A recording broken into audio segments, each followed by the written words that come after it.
देश की आर्थिक राजधानी मुंबई से शेयर बाजार की हर खबर लाइव CNBC आवाज न्यूज सेंटर से।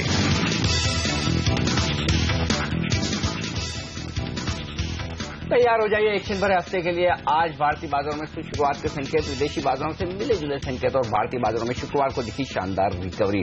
बैंक निफ्टी से लीडरशिप आती हुई दिख रही है। बड़ा सवाल ये कि क्या इन सब न्यूज फ्लो के बीच में भारतीय बाजार हफ्ते की दमदार शुरुआत कर पाएंगे या फिर दिखेगा दबाव, और ऐसे में क्या होगा आपकी रणनीति, इस पर होगा हमारा खास फोकस। नमस्कार, मार्केट काउंटडाउन में आप सबका स्वागत है। मैं हूं अनिल सिंघवी और मैं हर्षिता सावंत। जैसे अनिल ने कहा, पिछले हफ्ते में हमने देखा आखिरी 1 घंटे में अच्छी खासी रिकवरी बनती हुई दिखाई दी और इसी का असर था कि 8360 पर हम जाकर आखिरकार टिके हैं।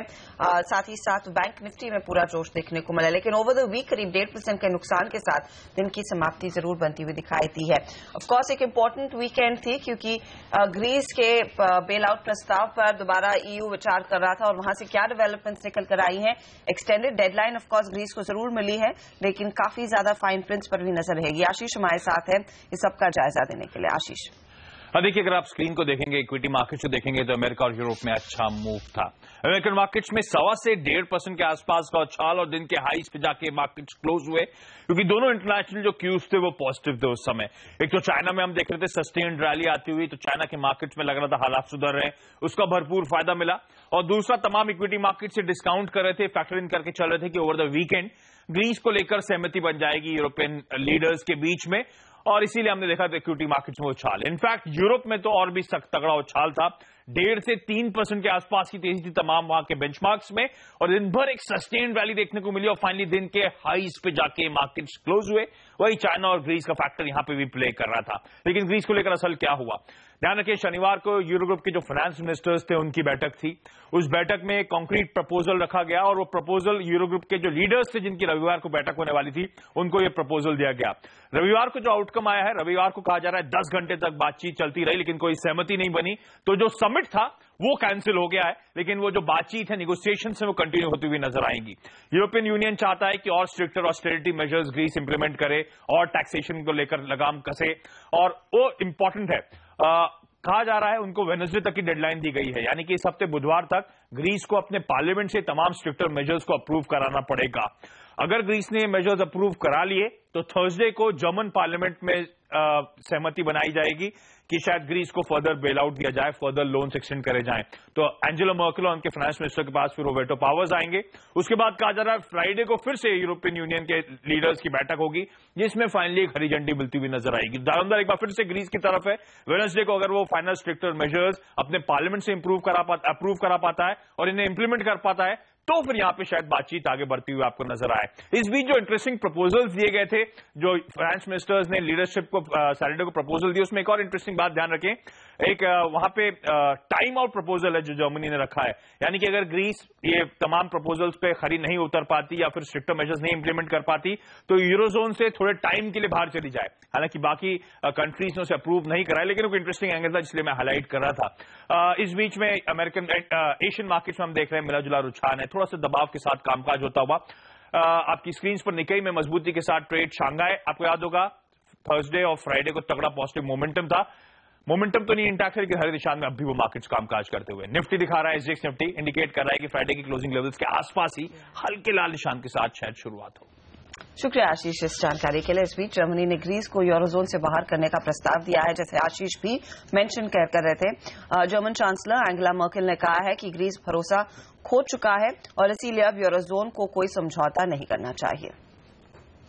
When one thinks of the economic situation of Greece and the deterioration over the last months, the most important currency got lost, and this is trust and reliability.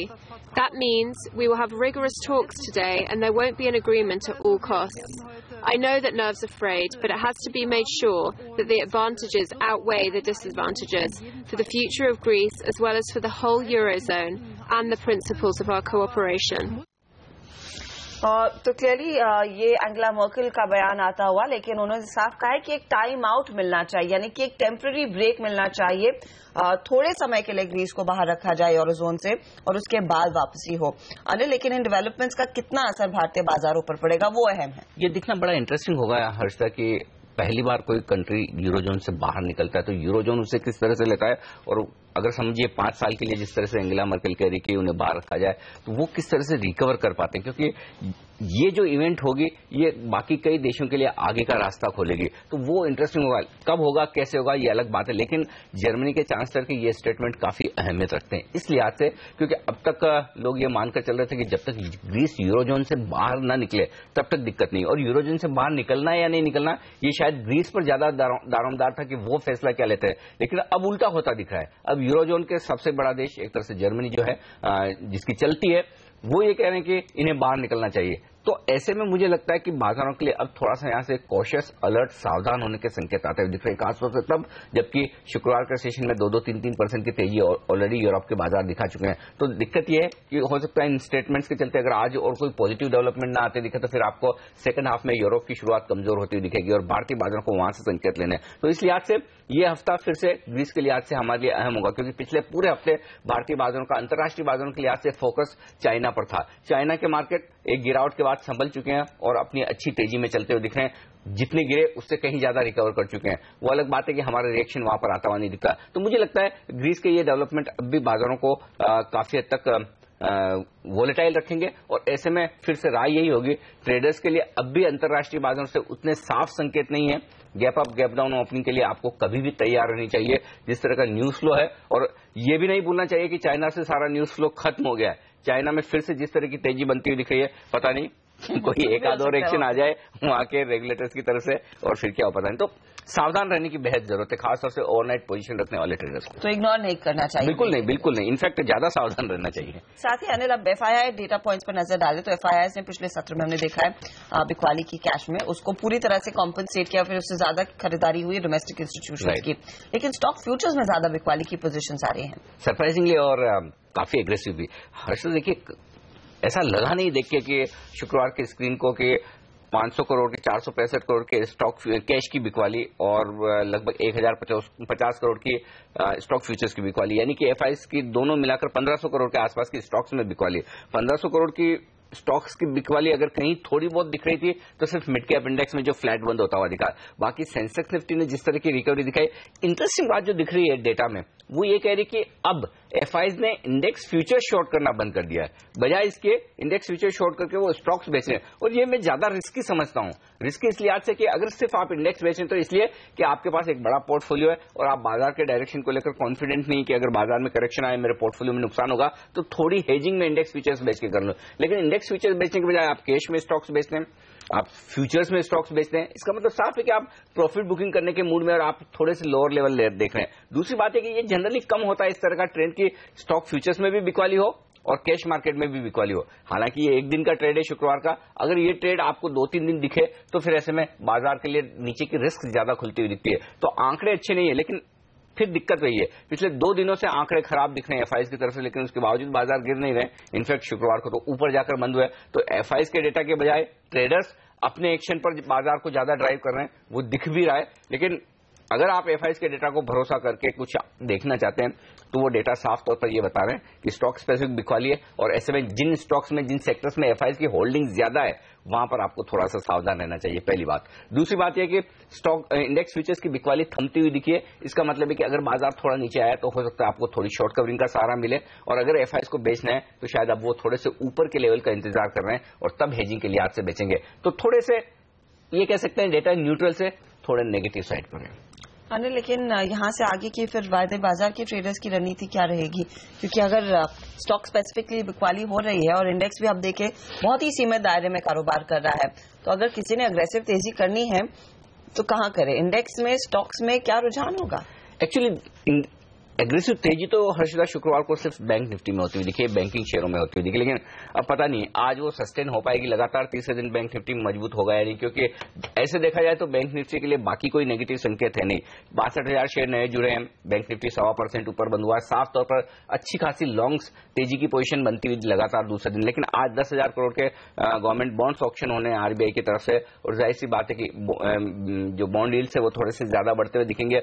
वैसे हमारे यहाँ ये एक आराम है कि banking stocks directly bond yields पर अपना रिएक्शन नहीं देते, लेकिन अगर थोड़ा बहुत रिएक्शन आना है तो वो नेगेटिव साइड पर आना है। तो वो एक शायद बैंक निफ्टी की तेजी को ब्रेक लगाने का काम करे तो करे, अदरवाइज हो सकता है बैंक निफ्टी आपको तीसरे दिन भी मजबूती दिखाए। कम से कम डेटा तो ये बता रहे हैं कि अब ट्रेडर्स का फोकस निफ्टी से शिफ्ट होकर बैंक निफ्टी की तरफ जा रहा है, खासतौर से उन ट्रेडर्स का फोकस जो तेजी करना चाहते हैं, और वो तेजी करने के लिए निफ्टी को नहीं देख रहे हैं। निफ्टी में बड़ा मूव नहीं दिख रहा है, लेकिन बैंक निफ्टी चूंकि 18,500 के लेवल को होल्ड कर रहा है और उसके पार निकला हुआ है, टिका हुआ है, तो ऐसे में उन्हें लगता है कि जब तक 18,500 के नीचे क्लोज ना हो तब तक बैंक निफ्टी में लॉन्ग रहना चाहिए। ये वायदा कारोबार का पहला संकेत है। दूसरा संकेत है स्टॉक फ्यूचर्स का, और ये थोड़ा सा नेगेटिव साइड पर, वो इसलिए कि 4.25 करोड़ शेयर शुक्रवार को जुड़े और यहाँ पर अच्छे खासे शॉर्ट्स बनते हुए दिखे एफआईज की तरफ से, यहां थोड़ा सावधान रहने की जरूरत है।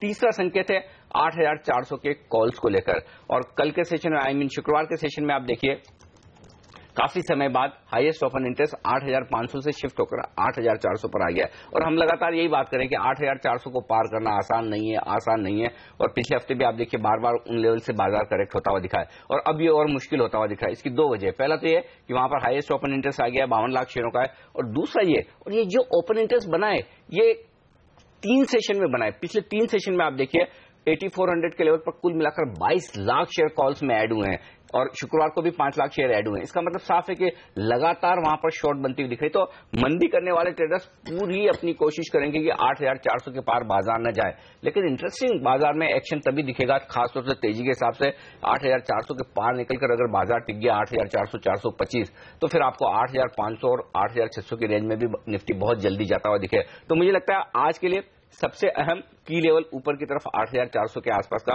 वायदा कारोबार के लिहाज से बनता है। नीचे का सपोर्ट बहुत साफ विजिबल नहीं है, लेकिन जो डेटा दिखा रहे हैं उस हिसाब से मान सकते हैं कि जब तक 8,300 के नीचे न जाए, या यूं कहें कि 8,250 8,300 वायदा कारोबार के डेटा के लिहाज से सपोर्ट के तौर पर आता हुआ दिखा है। तो ये दो लेवल है जिस पर आपकी नजर रहनी चाहिए। मिक्स संकेत है वायदा कारोबार से भी, जहां निफ्टी और बैंक निफ्टी में थोड़े लॉन्ग्स बने, स्टॉक्स में शॉर्ट बने, और खासतौर से 8,400 आपके लिए ऊपर का एक बड़ा अहम रेजिस्टेंस लेवल दिख रहा है। ओके, इंपॉर्टेंट लेवल्स इस पर आपकी नजर होनी चाहिए, और हमारे साथ होंगे कई सारे जानकार जो आपको बताएंगे क्या स्ट्रैटेजी हो आपकी आज के सत्र में ट्रेड के लिए। आज संदीप सब्रवाल से जानेंगे कि कहां पर मौके हैं खरीदारी के, कौन से शेयर वो इस समय चुन रहे हैं, और साथ ही 9:35 पर हमारे साथ जुड़ेंगे आईकन इन्वेस्टमेंट एडवाइजर्स के चेयरमैन अनिल सिंघवी। देश के साथ दुनिया भर के बाजारों में जो हरकत हो रही है उस पर भी लेंगे एक राय। अनिल, आज की रणनीति क्या होगी? बड़ा मुश्किल है हर्षदा डायरेक्शन कॉल लेना, क्योंकि समझ में नहीं आ रहा कि एक्चुअली बाजार किस तरफ जाना चाहता है। कुछ फैक्टर्स हैं जो तेजी की तरफ इशारा कर रहे हैं, कुछ फैक्टर्स मंदी की तरफ कर रहे हैं, इंटरनल भी एक्सटर्नल भी। ग्लोबल मार्केट्स बहुत मजबूत नहीं है, लेकिन न्यूज फ्लो, लेकिन आप देखिए एशिया में कहीं कोई खास कमजोरी नहीं है। आप हांगकांग को छोड़ दीजिए, बाकी सारे बाजार है निशान में, तो एशिया कमजोर नहीं है ग्रीस के ये सारे डेवलपमेंट होने के बावजूद। तो फिर सेकंड हाफ इंटरेस्टिंग होगा कि यूरोप कमजोर होता है क्या और यूरोप पर रिएक्शन होता है क्या। तो ग्लोबल मार्केट्स में आप देखिए न्यूज फ्लो नेगेटिव है, मार्केट मजबूत है। अब लोकल्स में आइए, एफआईज के डेटा नेगेटिव है, ट्रेडर्स बाजार को ऊपर बंद कर रहे हैं, तो आप ऐसे में डायरेक्शन कैसे लेंगे। डोमेस्टिक फंड्स आपके लिए तेजी का इशारा कर रहे हैं, खरीदारी अच्छी आती हुई दिखी, बैंक्स मजबूत होते हुए दिख रहे हैं, जो बड़ी बात है बाजार के लिए कि इतनी 1.25% की बैंकिंग शेयरों की हफ्ते के आखिरी दिन मजबूती दिखाना कम नहीं है। नेगेटिव साइड पर आप देखिए ग्रीस के अलावा एफआईज के डेटा, 8,400 का हाई, आईआईपी के डेटा जो आए वो मजबूत नहीं है, तो थोड़ा शायद दबाव आपको कैपिटल गुड्स जो अच्छा भाग चुका है ये सेक्टर पिछले हफ्ते, वहां पर थोड़ा दबाव दिखे, थोड़ा कंज्यूमर ड्यूरेबल्स एफएमसीजी शेयरों पर थोड़ा दबाव होता दिखे तो दिखे। तो इस लिहाज से फिर बेहतर यही कि आप इंपॉर्टेंट लेवल्स को रेस्पेक्ट करें और वहां पर नजर रखें। अब लेवल्स के लिहाज से लोअर साइड पर जो सपोर्ट इमीडिएटली आता दिखा है वो है 8,300 से लेकर 8,325 की रेंज में, और इस रेंज के आसपास खरीदारी करने का मौका है, और तब आपका स्टॉप लॉस 50 पॉइंट नीचे 8,250 के आसपास होना चाहिए। तेजी करने का मूड बना रहे हैं तो ऊपर की तरफ 8,400 8,425 के पार जाकर टिक पाना बाजार के लिए मुश्किल है। उस लेवल के पार निकलने के बाद आपको फ्रेश तेजी का मूड बनाना चाहिए, अपनी शॉर्ट्स को कवर कर लेना चाहिए, और जब तक इस रेंज में फंसा है तो रेंज के जिस और बाजार पहले पहुंचे एक कॉन्ट्रा कॉल लेकर ट्रेड करें, वो ज्यादा सही होगा। सिर्फ एक राय है सावधानी के लिहाज से, और वो ये कि स्टॉक्स में जिस तरह से एफआईज की बिकवाली हुई है शुक्रवार के सेशन में, तो कुछ ऐसे स्टॉक्स जहां पर एफआईज की होल्डिंग ज्यादा है या जहां एफआईज के सेल रिपोर्ट्स आते हुए दिखें, वहां पर थोड़ा सा सावधान रहें, वहां खरीदारी न करें।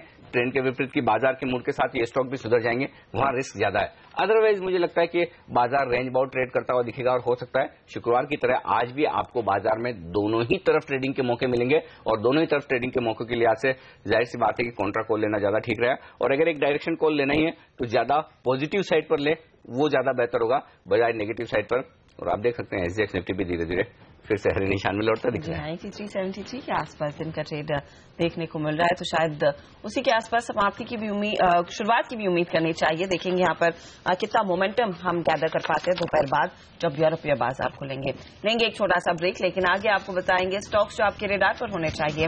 हमारी रिसर्च टीम बताएगी आपको दिन के टॉप 10 शेयर।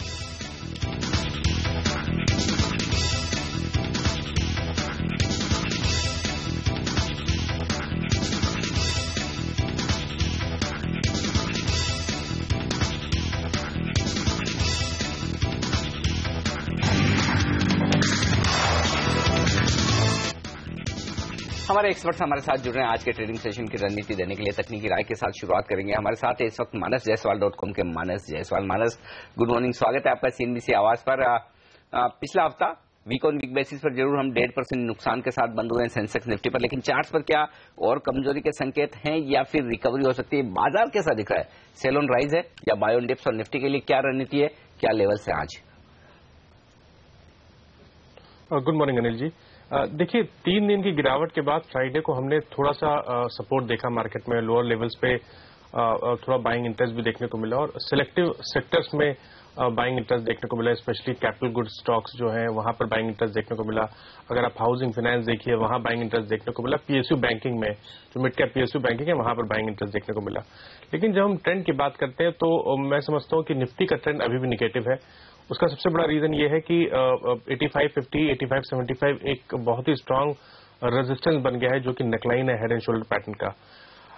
अभी बात रही कि हम अगर यहां से रिकवरी दिखाएंगे तो कितनी रिकवरी दिखाएंगे, तो मैं समझता हूं कि वो रिकवरी होगी तो 8400, 8425 के आसपास तक होगी। तो यहां से बहुत बड़ा अपमूव नहीं देखने को मिलेगा। 40-50 पॉइंट हो सकता है हम एक बाउंस बैक देखें, बट उस बाउंस बैक पे बिकवाली करने की ही सलाह रहेगी। लगातार निफ्टी 8300, 8325 के आसपास सपोर्ट ले रहा है, बट ऐसा लगता है कि शायद एक छोटा सा बाउंस बैक के बाद जब नेक्स्ट क्रैक आएगा तो उसमें निफ्टी 8300 के लेवल्स ब्रेक करेगा और अपने 200 डे मूविंग एवरेज, जो कि 8200 के आसपास है, 8225 के आसपास है, वहां तक जाने की कोशिश करेगा। तो फिलहाल तो स्ट्रेटेजी बहुत ही क्लियर है कि सेल ऑन राइज आपको करना है और कोई भी लॉन्ग 8575 से पहले ना बनाए।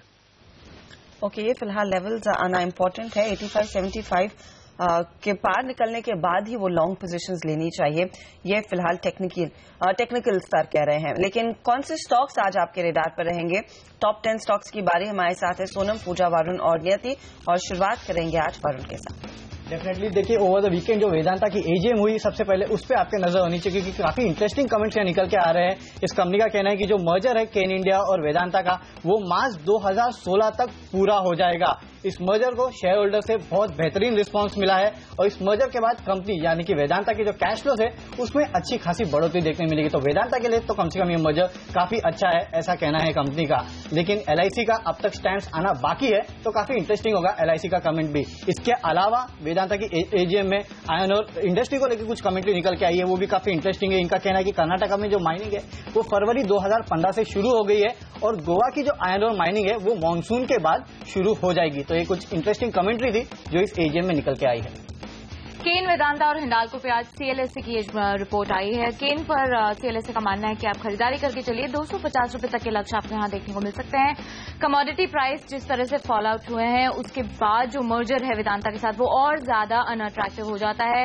एस्टिमेट कर रहे हैं फेयर वैल्यू केन इंडिया का 210 रुपए तक का, और अगर रिजेक्ट हो जाता है मर्जर छोटे शेयरधारकों से तो 50% का एक अपसाइड पोटेंशियल केन आपको दिखा सकता है। वेदांता पे क्लियर सेल इनका है, बिकवाली करके चलिए। इन्होंने टारगेट प्राइस भी 170 से घटा करके 115 रुपए तक का कर दिया है। FY 16-17 का EPS अनुमान 26% के आसपास ही घटा रहे हैं, जिस तरह से एल्यूमिनियम और जिंक के प्राइसेस फॉल हुए हैं। और अगर स्पॉट प्राइसेस नहीं सुधरते हैं तो 28 से 68% तक का फॉल भी EPS यहां पे दिखा सकता है। मगर हिंडाल्को में आउट परफॉर्म की रेटिंग ये फिलहाल बरकरार रख रहे हैं। वैल्यूएशन क्लोज टू बॉटम है। टारगेट प्राइस इन्होंने 150 रुपए से घटा के 120 रुपए तक का कर दिया है। FY 16 और 18 का EPS अनुमान भी ये 25 से 63% घटा रहे हैं, जिस तरह से एल्यूमिनियम के प्राइसेस यहां पर घटे हैं। आज इंडसइंड बैंक अपने तिमाही नतीजे घोषित करेगा और इसमें हमारा अनुमान है कि एनआईआई में 21% की बढ़त, वहीं मुनाफे में 23% की बढ़त देखने का अनुमान है। एसेट क्वालिटी की बात करें तो पिछले तिमाही काफी अच्छा सुधार देखने को मिला था। नेट एनपी की बात करें तो 4% की गिरावट इस आंकड़े में देखने को मिली थी। इस बार भी हमारा अनुमान है कि यहाँ पर स्टेबल ही आंकड़े देखने को मिलेंगे। लोन ग्रोथ की बात करें तो इंडस्ट्री एवरेज से एक अच्छी बढ़त देखने का अनुमान है। यहाँ पर जो सपोर्ट मिलेगा वो कमर्शियल व्हीकल और रिटेल सेगमेंट से काफी ज्यादा मिलता हुआ दिखाई देगा। पिछले काफी समय से देख रहे हैं कि इंडसइंड बैंक अच्छे नतीजे ही पोस्ट कर रही है। 23 से 24% की ग्रोथ यहां पर मेंटेन है और इस बार भी हमारा अनुमान है कि अच्छे नतीजे कंपनी इस बार इस तिमाही पोस्ट करेगी। M&M पर डॉयचे बैंक की आज एक रिपोर्ट है। बुआई सीजन की यहाँ शुरुआत हो चुकी है और एक पॉजिटिव नोट पे हुई है, तो उनका मानना है कि ट्रैक्टर्स का जो बिजनेस है वहां पे एक रिकवरी आते हुए देख रहे हैं। जो समर क्रॉप है यानी जो खरीफ सीजन की क्रॉप है वो भी 4% अबव नॉर्मल यहाँ पर ट्रेंड कर रहा है। ये पॉजिटिव है इस कंपनी के लिए क्योंकि ये ट्रैक्टर सेल्स की यहाँ से रिकवरी यहाँ पे देख रहे हैं। बाय करने की आपको सलाह दे रहे हैं, खरीदारी करके चलिए। 1440 रुपए तक के लक्ष्य डॉयचे बैंक देख रहा है। क्रेडिट स्विस ने भी आज रिपोर्ट निकाली है जिसमें भी वो आउट परफॉर्म की रेटिंग दे रहे हैं। खरीदारी करके चलिए। 1410 रुपए तक के लक्ष्य क्रेडिट स्विस भी दे रहा है M&M पर। यूनिकैम लैबोरेटरीज कंपनी ने अपने तिमाही नतीजे ओवर द वीकेंड घोषित किए थे। साल दो साल यहाँ पर नतीजे काफी कमजोर दिखाई देंगे क्योंकि मुनाफे में 5% की गिरावट आई है, वही मार्जिन 13.8% के दिखाई देंगे पिछले साल के 15% के मुकाबले। लेकिन तिमाही दर तिमाही कंपनी के तिमाही नतीजे बेहतरीन दिखाई दे रहे हैं। मुनाफा 3 गुना हो चुका है, मार्जिन 13.8% के पिछले तिमाही के 5.8% के मुकाबले और आय में भी 21% की बढ़ोतरी हुई है। साल दो साल यूएस सब्सिडी की बिक्री में 58% का जंप आया है और साल दो साल डोमेस्टिक बिक्री में 8% की बढ़ोतरी दिखाई दे रही है। वही over the weekend Sintex Industries ने भी अपने नतीजे घोषित किए हैं। काफी मिले जुले नतीजे इस कंपनी के नजर आ रहे हैं। आय में करीब 9 से 9.5% के आसपास की बढ़त देखने मिली है। एबिटा मार्जिन में हाल की अच्छी खासी बढ़त देखने मिली है। 15.4% से बढ़ के ये 15.8% हो गए। वही नेट प्रॉफिट में करीब 12% का जंप देखने मिला है। 61 करोड़ से बढ़ के ये 69 करोड़ का हो गया है। अगर आप देखें सेगमेंटल परफॉर्मेंस की बात करें तो कस्टम मोल्डिंग के सेगमेंट से अच्छा खासा परफॉर्मेंस देखने मिला है, लेकिन निराश किया है कंपनी के इंफ्रास्ट्रक्चर डिवीजन ने, जहां टोटल इनकम में करीब 52% का एक तगड़ा फॉल देखने मिला है और एबिटा में भी अच्छे खासे करीब फॉल देखने इस कंपनी के मिला है। तो इंफ्रास्ट्रक्चर का जो डिवीजन है उसने निराश किया। ओवरऑल नतीजे मिले जुले रहे। आयशा मोटर्स अपनी रॉयल एनफील्ड्स की कैपेसिटी को बढ़ाने पर विचार कर रही है, बल्कि रॉयल एनफील्ड्स की बिक्री बेहद ही मजबूत रही है कुछ वक्त से, जहां पे इसी साल में जनवरी से अब तक कंपनी की बिक्री में 45% का जंप आ चुका है। उम्मीद है कि ये बिक्री आगे भी जारी रहेगी और इसी डिमांड को मीटअप करने के लिए कंपनी अपनी कैपेसिटी बढ़ाने वाली है। दिसंबर तक फिलहाल जो कैपेसिटी है 36,500 यूनिट्स बनाने की रॉयल एनफील्ड की, उसको बढ़ाकर 52,000 यूनिट्स पर लेकर जाना चाहते हैं। इसलिए कंपनी ने एक लैंड भी एक्वायर कर लिया अपनी एग्जिस्टिंग फैसिलिटी के बाजू में ही, जो लगभग 70 करोड़ का लैंड एक्वायर किया है, ताकि जो लॉन्ग वेटिंग पीरियड है कंपनी का जो 5 महीने का है लगभग, वो कम होता हुआ दिखाई दे। वाटेक प्रवाह का काउंटर भी आज आपके रडार पर होना चाहिए। यहाँ पर कंपनी को इस्तांबुल का पूरा वाटर वेस्ट सिस्टम को ऑपरेट और मैनेज करने का ऑर्डर मिला है और इस कॉन्ट्रैक्ट की टोटल वैल्यू 200 करोड़ के आसपास की लगाई जा रही है। तो ये काउंटर भी आज आपके रडार पर होना चाहिए। डीएलएफ अपने गुड़गांव के एक प्रोजेक्ट के अपार्टमेंट्स के दाम को बढ़ाने पर यहाँ पर विचार कर रहा है। अपने गुड़गांव हाउसिंग प्रोजेक्ट के अपार्टमेंट के दाम को 4% से बढ़ा रहा है। हाउसिंग प्रोजेक्ट ये है वीगल गार्डन, जिसके दाम को 250 प्रति स्क्वायर फीट से बढ़ा है। मतलब 6,500 रुपए प्रति स्क्वायर फीट का जो दाम है वो इफेक्टिव हो जाएगा जुलाई 15 तारीख से। यहाँ पर कंपनी का कहना है कि जो कंस्ट्रक्शन वर्क है इस प्रोजेक्ट का वो ऑलमोस्ट खत्म हो गया है। 90% इस प्रोजेक्ट के अपार्टमेंट बिक चुके हैं। सिर्फ 10% के प्रोजेक्ट से या फिर कुछ ही अपार्टमेंट्स है जो बच गए हैं और इसलिए वो दाम बढ़ा रहे हैं।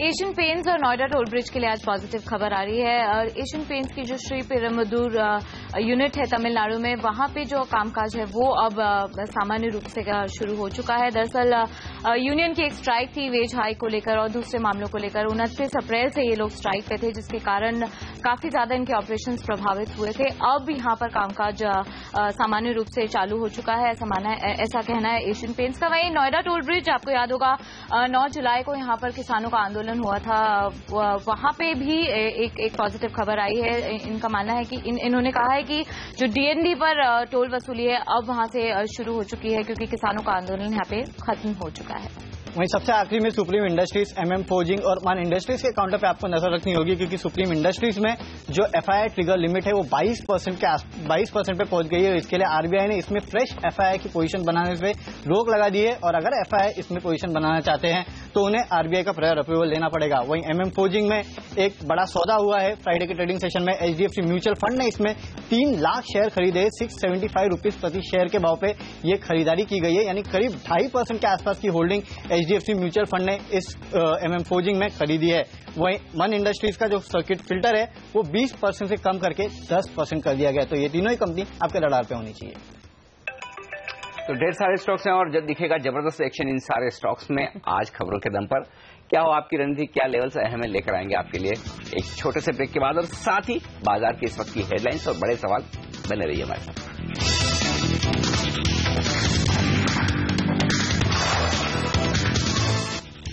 और आगे बढ़ने से पहले नजर डालते हैं इस वक्त की हेडलाइंस पर। बिना रिफॉर्म्स ग्रीस को नहीं मिलेगा बेल आउट, यूरोजोन के वित्त मंत्रियों ने रखी कड़ी शर्तें। तीसरे बेल आउट के लिए बुधवार तक प्रस्ताव पेश करने की दी डेडलाइन। जर्मनी ने कहा 5 साल के लिए ग्रीस को कर देना चाहिए यूरोजोन से बाहर।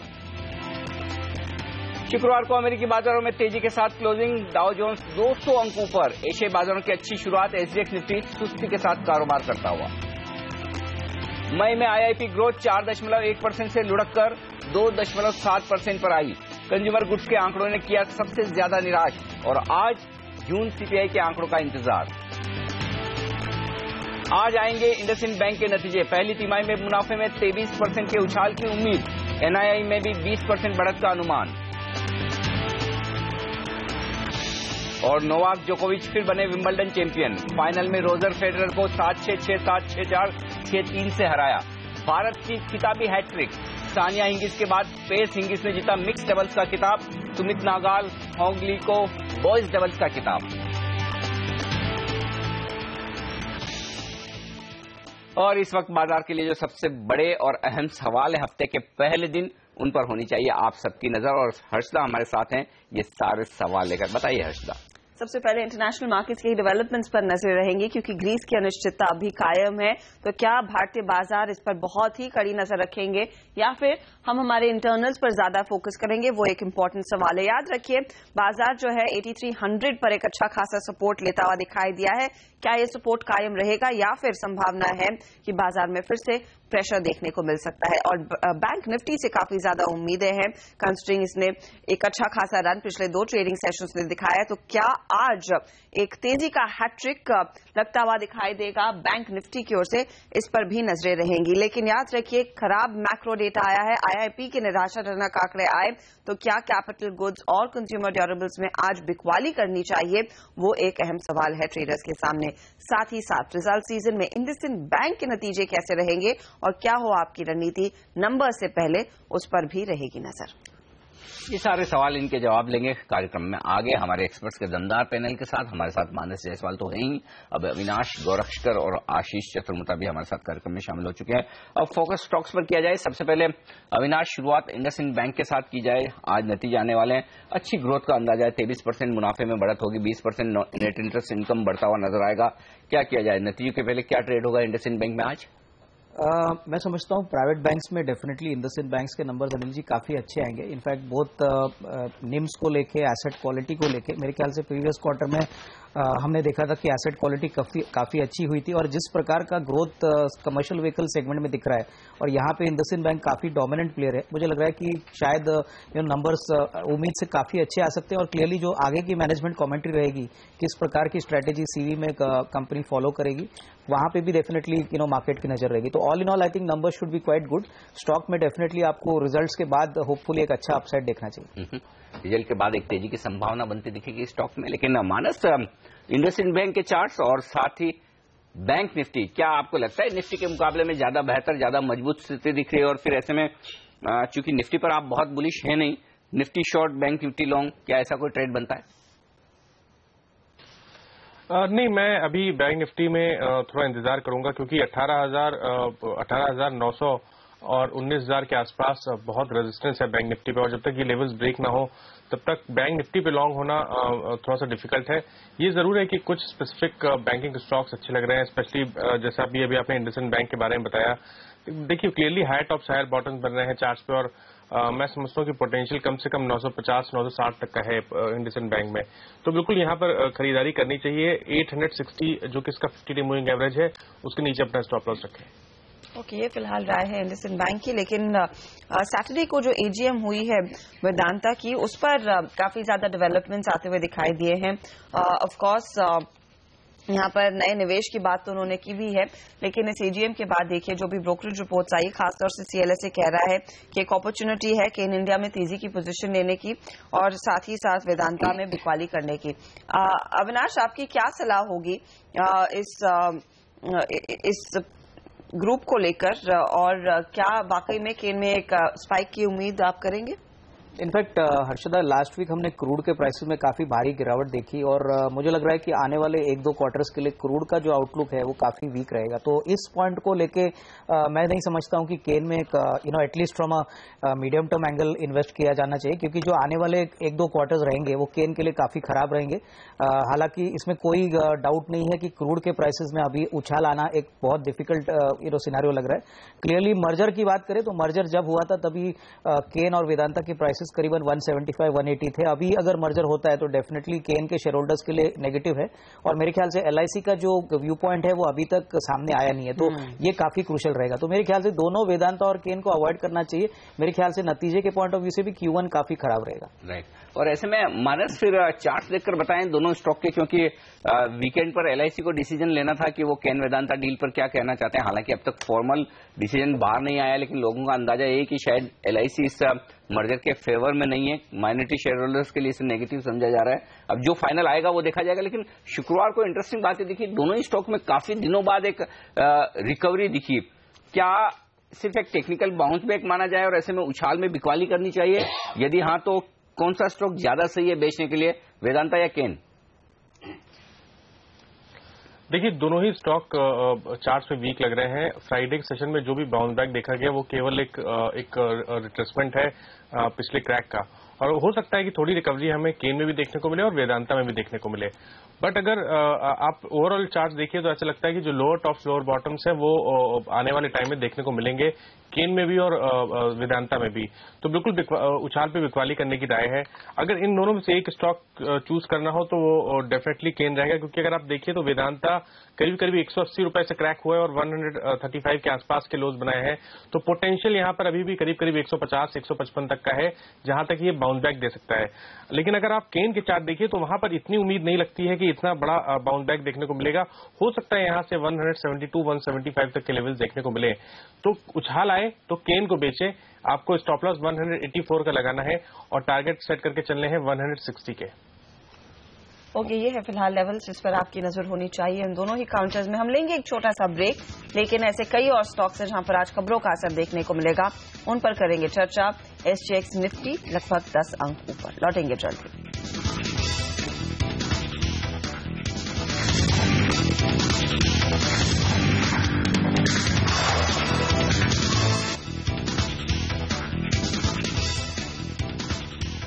कुछ स्टॉक्स आज रेडार पर रहेंगे जहां पर आज खबरों का इम्पैक्ट बनता हुआ दिखाई देगा। रिजल्ट सीजन की शुरुआत हो चुकी है और जैसे हम आपको बता रहे थे कि कुछ कंपनियों के नतीजे पेश हुए हैं। सिंटेक्स उनमें से एक है जहां पर Q1 में हमने देखा है कंसोलिडेटेड बेसिस पर मुनाफा जो है 69 करोड़ पर आया है, 12% की बढ़त देखने को मिली है। आय में भी आप देखेंगे करीब 9 से 10% का इजाफा और मार्जिन्स में हल्का सा इंप्रूवमेंट जरूर देखा गया है। सिंटेक्स में हमने देखा था अविनाश अच्छी खासी खरीदारी बीच में हुई थी और उसके बाद थोड़ा सा फ्लेवर खत्म हुआ। इन नंबर्स के बाद क्या ज्यादा तेजी आने की संभावना है, क्योंकि एवरेज सेट ऑफ नंबर्स लग रहे हैं ये? नहीं, बिल्कुल। In fact Harshada, definitely top line growth जो करीबन 9% बढ़ा है वो थोड़ा सा डिसअपॉइंटिंग है, और जिस प्रकार का डी ग्रोथ हमने मोनोलिथ सेगमेंट में देखा है, क्लियरली जो उनका इंफ्रास्ट्रक्चर सेगमेंट है वहां पे थोड़ा सा कंसर्न है, क्योंकि करीबन 50% सेगमेंटल हमने टॉप लाइन में ड्रॉप देखा है। तो आई थिंक क्लियरली आगे आने वाले क्वार्टर में मैनेजमेंट कॉमेंट्री काफी इंपॉर्टेंट रहेगी, क्योंकि ये काफी इंपॉर्टेंट सेगमेंट है कंपनी के लिए। जिस प्रकार का फोकस हाउसिंग के ऊपर गवर्नमेंट ने दिया है और जिस प्रकार की ऑर्डर बुक इनके पास है, अगर एग्जीक्यूशन स्लो है तो मैं समझता हूं कि शायद मार्केट्स ये पॉइंट पे देखे मार्केट्स थोड़ा सा कॉशियस रहेगी। लेकिन ओवरऑल आई थिंक अगर हम नंबर्स देखें तो top line growth unless double digits में नहीं होता है और ज्यादा एग्रेसिवली मोनोलिथ सेगमेंट में नहीं होता, तब तक मेरे ख्याल से स्टॉक एक छोटी रेंज में रहेगा। तो फिर क्या आज अगर कमजोर हो स्टॉक फिसले तो खरीदारी करेंगे अविनाश?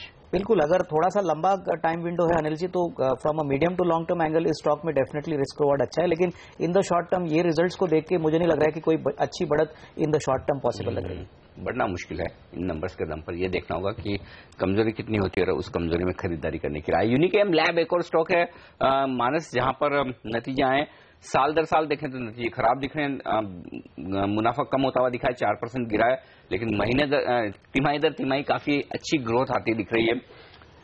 चार्ट्स पर क्या सिचुएशन है यूनिकेम लैब के लिए? क्या खरीदारी की जाए या फिर जिन लोगों के पास शेयर है बेचकर निकल जाए, क्योंकि शुक्रवार को अच्छी बढ़त के साथ दिन के हाई पर 6% ऊपर बंद हुआ है ये शेयर। देखिए, दिसंबर से जून तक यूनिकेम लैब एक डिसेंट करेक्शन दिखा चुका है। 260 के आसपास के हाईज बने थे और उसके बाद जब स्टॉक करेक्ट हुआ तो 175 के आसपास के लोज बने थे। लेकिन उसके बाद से अगर आप देखिए तो लगातार higher tops higher bottoms daily chart पे दिख रहे हैं आपको। स्टॉक ने अपने point moving averages 50 day moving average, 100 day moving average, 200 day moving average तीनों ही ब्रेक कर लिए हैं और उसके ऊपर ट्रेड कर रहा है। फ्राइडे के सेशन में अगर आप वॉल्यूम्स देखिए तो वो काफी बेहतर थे, तो उस वॉल्यूम्स और पैटर्न को देख के तो ऐसा लगता है कि शायद 260-265 के लेवल्स हमें वापस यूनिकेम लैब में जल्द ही देखने को मिलेंगे। तो बिल्कुल अगर आप ट्रेडर भी हैं तो भी यहाँ पर एक लॉन्ग पोजीशन क्रिएट कर सकते हैं, बट अपना स्टॉप लॉस 207 के नीचे जरूर रखें। ओके, ये फिलहाल राय यूनिकेम लैब्स पर आती हुई 260 पर स्टॉप लॉस लगाना इंपॉर्टेंट है। वाटेक बाबा एक और काउंटर जो आज खबरों में है, इसको इस्तांबुल से बड़ा ऑर्डर मिला है, करीब 200 करोड़ का ऑर्डर है और ये वाटर वर्क संभालने वाले हो शहर के लिए। क्या सलाह होगी आपकी अविनाश? कंस्टिंग धीरे धीरे करके इंटरनेशनल मार्केट में अपनी पेट जमा रही है कंपनी और होपफुली यहाँ से बड़े ऑर्डर्स भी इनके हाथ लगेंगे आगे। Harshada, definitely positive news flow है। ये जो इस्तांबुल का ऑर्डर मिला है वो काफी बड़ा है, 200 करोड़ का, और मोर इम्पोर्टेंटली क्लीन गंगा के लिए जो प्रोजेक्ट के लिए गवर्नमेंट अभी यहाँ पे काम कर रही है, यहाँ पे भी अंदाजा है कि यहाँ पे भी अच्छे बड़े ऑर्डर्स कंपनी को मिलेंगे। इनफैक्ट ऑलरेडी ऑर्डर बुक अगर हम कंपनी के देखें तो करीबन 4-4.5 हजार करोड़ के करीब है और जो एग्जीक्यूशन है वही एक अभी क्रूशल पॉइंट रहेगा।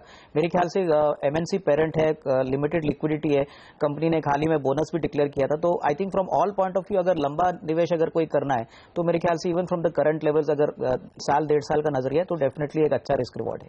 ओके, एक अच्छा रिस्क रिवॉर्ड रेशियो यहाँ पर बनता हुआ नजर आ सकता है। एमएम फोर्जिंग एक और स्टॉक है मानस, चार्ट देखकर बताएं क्या और मजबूती के संकेत है, क्योंकि शुक्रवार के सेशन में काफी तेजी से उछला था 2 बजे।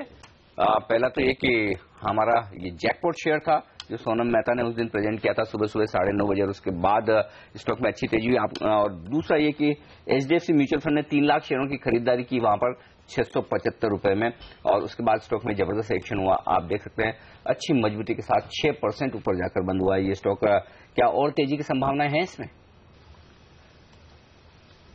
बिल्कुल तेजी की संभावना है। देखिए, I think last month he stock ने अपने 200 डे मूविंग एवरेज के आसपास सपोर्ट लिया और फिर से रिकवरी दिखाई है।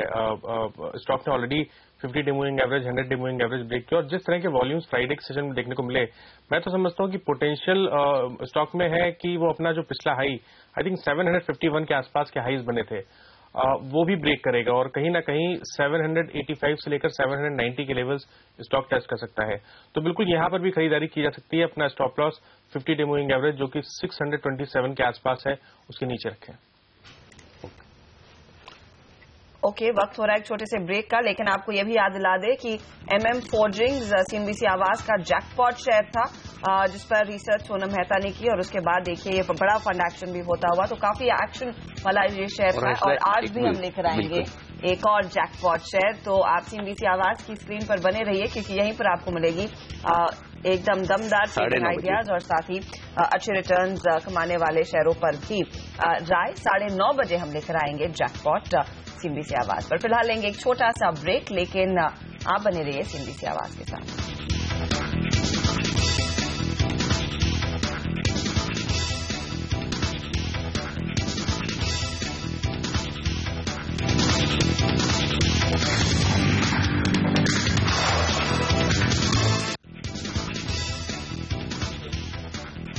हमारे एक्सपर्ट्स का पूरा पैनल हमारे साथ है, मानस जायसवाल, अविनाश गोरखकर, आशीष चतुर्मुता। कुछ और स्टॉक्स जहां पर एक्शन दिखेगा और उन पर राय ली जाए हमारे एक्सपर्ट से। बिल्ट बलारपुर इंडस्ट्रीज, मानस चार्ट देखकर बताएं, इनकी एक सब्सिडरी कंपनी है मलेशिया में, उसमें 98% हिस्सा ये डाइवेस्ट करने या यूं समझे कि पूरा का पूरा हिस्सा बेचने के मूड में। हालांकि डील की साइज क्या है, कितना पैसा आएगा, ये डिटेल्स हमारे पास है नहीं, लेकिन क्या आपको लगता है चार्ट पर कहीं कोई एक्शन है या ये स्टॉक सुस्ती भरा है, ऑफ रेडार है, कोई ट्रेड बनता है इसमें? देखिए 7-8 दिनों में अनिल जी एक बढ़िया रिकवरी देखने को मिली है और वॉल्यूम भी अच्छे हैं स्टॉक में। बट फिर भी अगर आप वीकली चार्ट देखिए तो वहां पर तो आपको lower tops lower bottoms clearly दिखेंगे और करीब करीब 22 रुपए से हम देख रहे हैं stock lower tops lower bottom बना रहे हैं। और अगर स्टॉक में रिवर्सल आना है तो वो रिवर्सल का पॉइंट जो है वो 15 रुपए 50 पैसे के आसपास रहेगा। 15 रुपए 50 पैसे के आसपास अगर स्टॉक क्लोज होता है तब तो हमें एक हाई टॉप का कंफर्मेशन मिलेगा और उसके बाद ही लॉन्ग बनाने चाहिए। उससे पहले तो कोई भी उछाल एक बिकवाली का ही अपॉर्चुनिटी दिखती है। ओके, बिकवाली की अपॉर्चुनिटीज में कुछ और काउंटर्स जो आज रेडार पर रहेंगे। FIPB की बैठक होने वाली और 47 प्रस्तावों पर ये विचार करेंगे FII निवेश के लिहाज से, और उसमें नेटको जैसी कंपनियां शामिल है, इरोस इंटरनेशनल है, ऑफ कोर्स GSK फार्मा और कंज्यूमर भी शामिल है। नेटको पर आपकी क्या राय रहेगी अविनाश, क्योंकि ये एक हॉट फेवरेट रह चुका है काउंटर। करंट वैल्यूएशंस पर आपकी क्या कॉल है? क्या अगर ये गो अहेड मिलता है तो एक अच्छी हरकत देखने को मिलेगी स्टॉक में? नहीं, बिल्कुल। इनफैक्ट यहाँ पे जिस प्रकार का FI एपिटाइट है इस फार्मा कंपनी के लिए, मेरे ख्याल से नॉट ओनली नतीजे बट जो अभी भी इवेंट्स लाइंड अप है नेटको के लिए, मुझे लग रहा है कि आने वाले साल 1.5 साल में जिस प्रकार का मॉलिक्यूल डेवलपमेंट और जिस प्रकार का माइलस्टोन पेमेंट इस कंपनी को मिलेगा, मेरे ख्याल से अभी भी क्लियरली अगर medium to long term view है तो अभी भी निवेश किया जा सकता है। ये न्यूज फ्लो अगर आता है तो मेरे ख्याल से शॉर्ट टर्म में स्टॉक को एक अच्छी अपटिक देखने को आज देखने को मिल सकती है। ओके, लेकिन एक और स्टॉक जहां पर आज विदेशी निवेश की सीमा को मंजूरी मिल सकती है उसमें इरोस इंटरनेशनल भी है इस लिस्ट में शामिल। और मानस इसके चार्ट देखकर बताएं, क्योंकि ये स्टॉक बड़ा इंटरेस्टिंग रहा है पिछले हफ्ते, काफी जबरदस्त एक्शन में, और एक दिन तो 20% का ऊपरी सर्किट, 20% का नीचे का सर्किट, भारी भरकम वॉल्यूम, प्राइस एक्शन, सब कुछ है। चार्ट्स के लिहाज से बड़ा इंटरेस्टिंग है। बताएं क्या ट्रेड लेंगे यहाँ पर? देखिए ऑलरेडी एक साल में एक हम डिसेंट अपमूव देख चुके हैं। 150 रुपए से 550 रुपए तक के हाईज बने हैं इरोज मीडिया में। इरोज मीडिया की बात करें अनिल जी आप, राइट? इरोस इंटरनेशनल 500 रुपए वाला स्टॉक। जी जी, देखिए अगर आप थर्सडे का को देखिए तो वहां पर बहुत सेलिंग प्रेशर देखने को मिला था, बट फ्राइडे के सेशन में फिर से हमने रिकवरी देखी। मैं समझता हूं कि जब तक स्टॉक अब 575 के ऊपर ना निकले तब तक यहां पर लॉन्ग नहीं बनाने चाहिए, और उससे पहले कोई भी बाउंस बैक आए जहां पर स्टॉक 520 525 के लेवल्स टेस्ट करे तो वहां पर एक बार प्रॉफिट बुक करके निकल जाना चाहिए। करेक्शन पे स्टॉक को बाई करें, जहां पर स्टॉक वापस 425 और 420 के लेवल्स टेस्ट करे तो वहां पर आपको लॉन्ग करना है। बट फिलहाल के लिए मैं तो समझता हूं कि उछाल पे एक बार प्रॉफिट बुक कर लेना बेटर स्ट्रेटेजी, और लॉन्ग आपको 575 से पहले तो बिल्कुल भी नहीं बनाने हैं। बिल्कुल, तो 575 के पार निकले तो ही तेजी के बारे में सोचें, ये राय आती हुई इस वक्त साफ तौर पर स्टॉक पर। लेंगे एक छोटा सा ब्रेक और ब्रेक के बाद लौटेंगे, लेकर आएंगे आपके लिए प्री ओपनिंग सेशन, बताएंगे भारतीय बाजारों की कहां होगी, कैसी होगी शुरुआत। और इस बीच ब्रेक में जाने से पहले बता दूं कि अब धीरे धीरे सारे के सारे एशियाई बाजार हरे निशान मार चुके, खासतौर पर हांगकांग में रिकवरी हुई, क्योंकि 1.5% नीचे था हांगकांग का बाजार, अब हरे निशान में आ गया। ताइवान को छोड़ दीजिए, मामूली सी कमजोरी है। शंघाई देखिए 2.5% ऊपर, तो एक भी एशियन मार्केट ऐसा नहीं दिख रहा जहां पर कमजोरी का माहौल। निफ्टी और कॉस्टल में तो बेहतरीन तेजी होती दिखी, तो एसजेएस निफ्टी भी अब थोड़ा बढ़ना चाहिए। हाँ, 10 पॉइंट ऊपर है। फिर लेंगे ब्रेक और ब्रेक के बाद प्री ओपनिंग सेशन, पहला सौदा, बने रहिए हमारे साथ।